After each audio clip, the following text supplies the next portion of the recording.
Hello everybody, we're going to be looking at Chapter 5 tonight, and Chapter 5 is where we're moving to next. Doesn't seem logical because we're just going from Chapter 2 to Chapter 5, but there's kind of like a logical progression in what we're trying to accomplish in this course.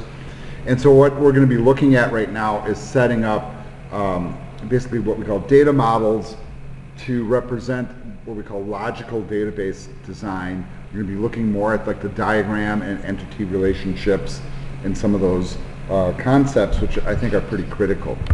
I am going to be working off of this PowerPoint, and in my typical fashion probably be jumping over some slides when I get to them. We'll see how far we get tonight. I'm just trying to get my mouse to behave here. There we go. The objectives for the chapters are listed right here. If you look really carefully at our course shell, I do have some of the topics in the chapter listed to skip, meaning I don't expect you to like study those up like real heavy for testing or anything like that. It's not that they're not important and useful. It's a little deeper than what we need right now for what we're about to learn. All right, so those are things. Now, why do we work off of what we call, a logical database design, or in this case, the book is calling a data model? Just like anything else you're going to build, if you're any sort of like a computer person and you write any sort of code. So if you guys, all of you that have like learned how to create websites and learn how to create programs, you don't just like jump into the code editor and like I'm building a website, HTML or like Java. That's not how you operate. I mean, you might, but the fact of the matter is you really need to kind of sketch things out. It's just like building a house. I always like make the joke, it's like, I'm going to build a house. I don't just like jump in the pickup truck, go over to Menards, get some 2x4s and some nails and get busy.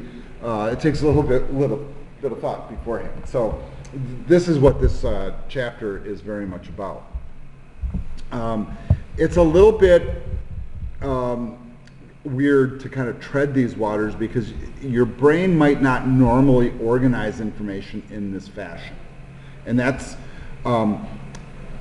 very much human nature. What does happen though is the more you work with data, you will start to see that there's logical ways to organize things. So like, why does an accountant put some things in like a general ledger entry, and why do some things just go on the vendor page, or why do some things go on an employee page? Because they're logically divided, right? They're related to different things, and the same thing happens with data. And then even with like separate entities that you're dealing with, things will need to be broken down into pieces that are more efficient. And like a really good example, for example, would be, let's say, a student database where your personal information is stored. That personal information doesn't need to appear with every grade you earn.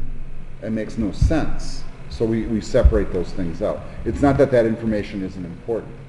So it is a process, and they're pointing out here that there's the conceptual aspect of it, and they often break things down into these three categories. So when you learn what we call formal systems analysis and design, and like the SDLC, like waterfall approach to doing projects, you often start with a concept. Okay, so like, hey, I'd really like to build a database because it can do this, this, and that for us. All right, so let's say you're past that point. I want to build a database to monitor whatever I'm going to do. Then you actually have to start to break down, from a logical standpoint, what components are really needed in that table. So like, what information am I actually gathering and storing, and what is pertinent?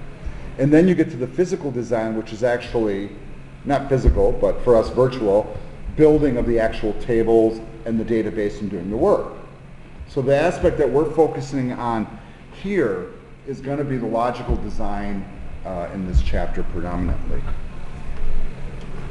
All right. One of the tools that we use to do this is that entity relationship model, very much like what we saw in SQL Server doing the previous assignment. I'm trying to get over there, where we created a database diagram, and I'm not sure if I closed that thing or not, but Apparently I did, but I can make a new one just as easily. You know, where you will have a diagram that lays out like this, and you can actually see the connections between the tables. A really good entity relationship diagram, though, will get a little more granular and sometimes connect you directly to the field, although I think we discovered last time that if you start hovering over these, it'll tell you what those connections are. So in some cases you have foreign key, primary key relationships. Sometimes it's a one-to-many, sometimes it's a many-to-many. We'll talk about all that terminology as we go. All right. So this isn't a new concept. Some guy back in the 70s came up with this concept that we should have an entity relationship diagram, and it's attributed to this man named Peter Chen. Now, what he later did is we came up with what we call the extended ER model, and now that's really what's used out in the marketplace. But the fact that this guy even had the conception to do it, right? And of course, a lot of it is just a logical thing. You know, so it's like if you're going to break down your invoices, and you're going to break down your vendors, and you're going to break down your customers, and you know there's connections between the two. You know that one customer might have many invoices, and et cetera. You see those logical pieces. So what this guy tried to do basically is to create a way to visually represent this. And that really helps a lot with the design. So some of the terminology I always find fascinating with this is, some of this. So entity. So like what is an entity? So one thing that I often do is I think of, like if we're building a database about people, the people are an entity. Or if we're building a database about cars, the cars are the entity. And then every entity also has attributes attached to it that we can quantify and turn into columns in our table. So for a car, we might have like model year, brand, model name, I don't know how many cylinders or doors or, what features it has. If you were a person, it might be your first and last name, your date of birth, your address, social security number, I don't know, whatever you want to put in there. But all of those attributes are attributed to that entity. Right? So there's kind of like this building block approach. So what they call an entity class a collection of entities of a given type. So given my example, all of us here, if we're looking at a human database, we would all be entities in that database. We each have a row in the database with our information. An entity instance is one of us. So one instance, one row in the database table that relates to that particular entity. And that's a real common approach. All right, let's take a look at their little example here. So they have the kind of like the blueprint for a customer up top in the blue box, right? And what do we have? Customer number, name, street, some of their vitals basically.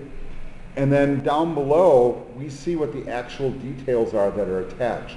And those would fall into a row on a table with each of the things up in blue here being the column headers. And then the associated position matching up with each column header. But every row is a unique instance. It's possible that some of the stuff might be the same. So for example, if we were building a student database here, right, good chance that many of you would say that, you live in Kenosha. You might have the same zip code. It doesn't make you not unique. You're still a unique entity, even though some details might be the same. But some things will have to end up being unique in all of that. Here's the terminology again, the attributes that I mentioned. So attributes describe an entity's characteristics. So for you as students, your ID number, first, last, middle, street address, city, state, zip, phone, email, credit card number, or whatever it takes to pay your tuition. And it says all entity instances of a given entity class have the same attributes but vary in the values of those attributes, right? So we all have different features.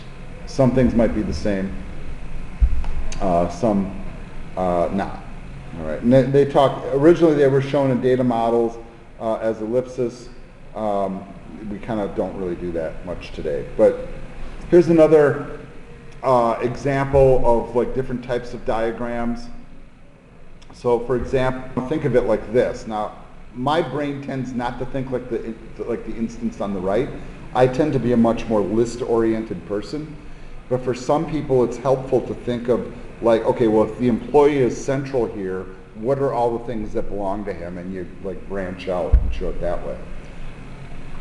I've always kind of been a list person. I mean, that's just me, right? I mean, I go grocery shopping, now I make my lists on my phone, you know. I don't think of it as like groceries in a cloud.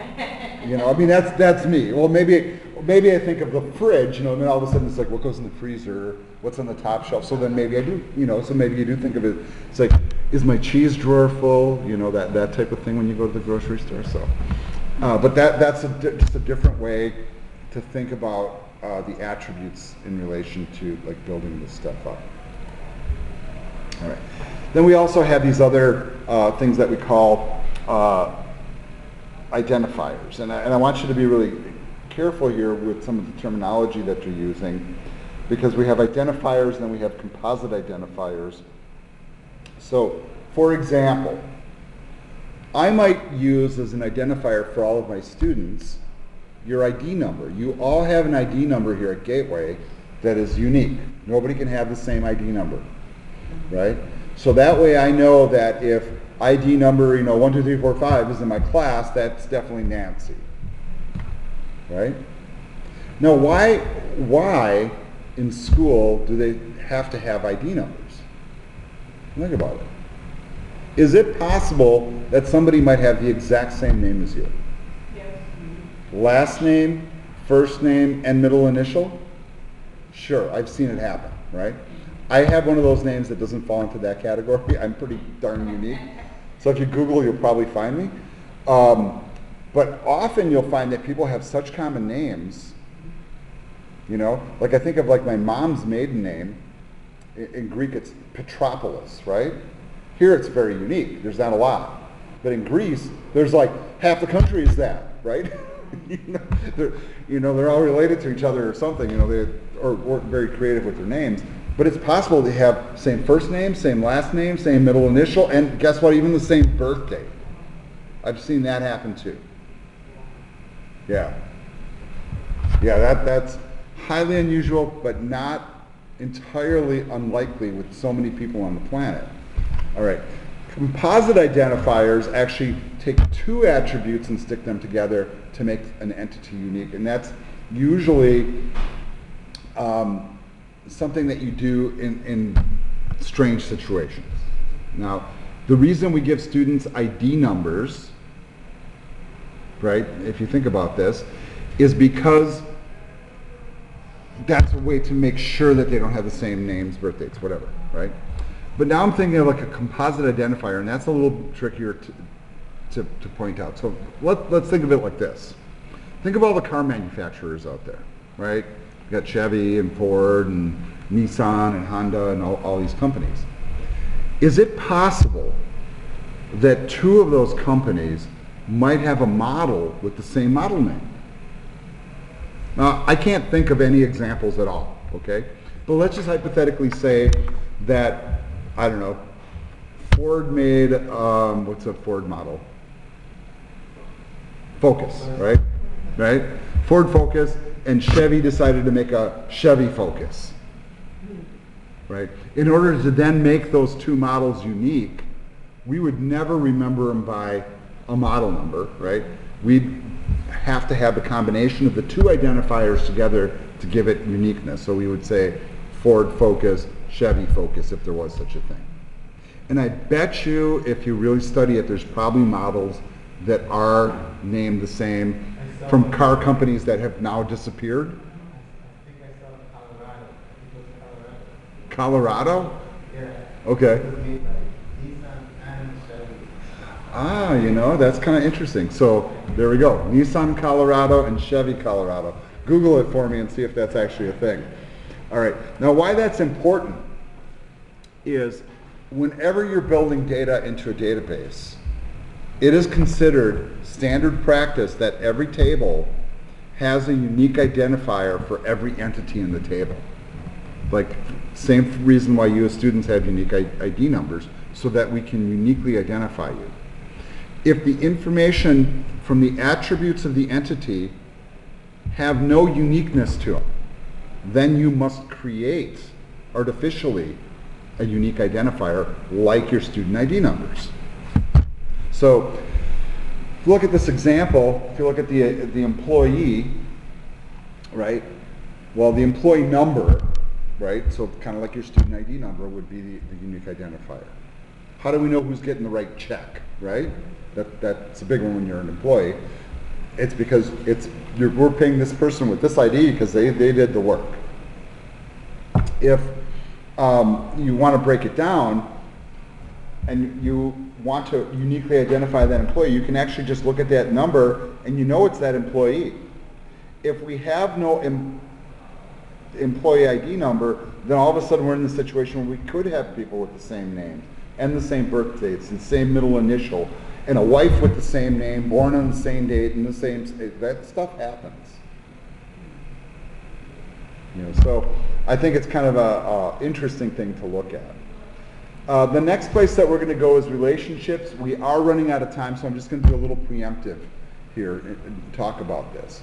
When we start to build multiple tables in a database, and we've already been working with them, but when we start to build it, we have to start to think of how the tables are related in a logical way. And when we come back, this is where we're going to pick up. We're going to start talking about relationships. So if somebody can notate slide number 13, PowerPoint will do it for me actually as soon as I close it. But that's where we're going to go. So now we're going to start looking at linking those things together and where we take it from there. All right, folks, I'll see you next time.